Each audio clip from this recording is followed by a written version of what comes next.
Bien, manière déclaration à faire au nom des élus du Grand Assemblée pour Martinique, des élus de la CTM. Tenir en plénière prévu sur 2 jours, le jeudi 25 et le vendredi 26.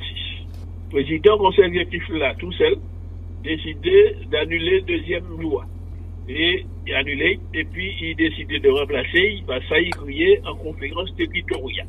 Et il dit dans l'invitation que c'est face à la situation sanitaire que la Martinique est, il est important que nous organisions en concertation entre nous les élus des principales institutions politiques climatiques. Ça va paraître la bonne idée.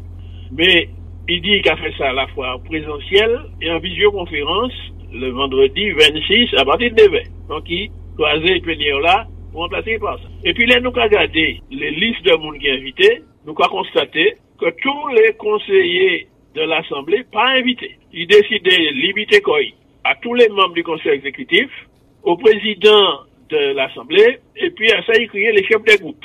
Or, nous avons 51 groupes nous, de Grand Assemblée Martinique, ni 14 Adam. Donc, il a exclu 13, puisque c'est moi comme chef de groupe, il est invité tout seul.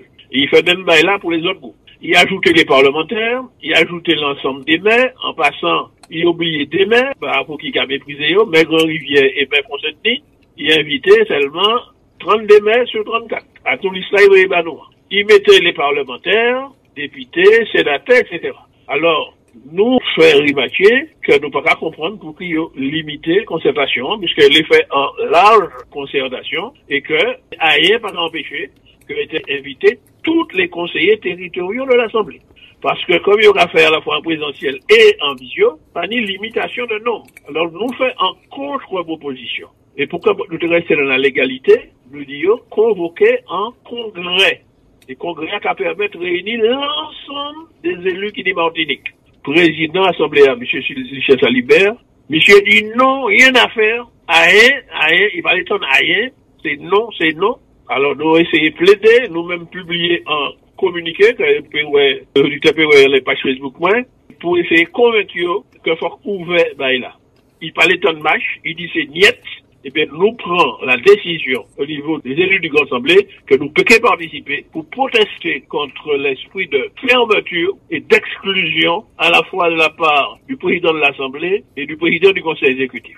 Nous ne pouvons pas comprendre comment on est en situation sanitaire et sociale aussi catastrophique et il y a exclu des élus qui ne sont pas d'accord avec eux. Donc, on a qu'à tenir à ça. Et je vais expliquer aux auditeurs des conséquences que ça dit. Nous dit le collègue Francis Carole, qui était conseiller exécutif au côté d'Alfred Marie-Jeanne pendant la mandature précédente. Le Covid l'arrivée en mars 2020, c'est lui qui démenait Koy et puis Alfred Marie-Jeanne pour venir au secours de tous les hôpitaux et puis tout le secteur sanitaire et social.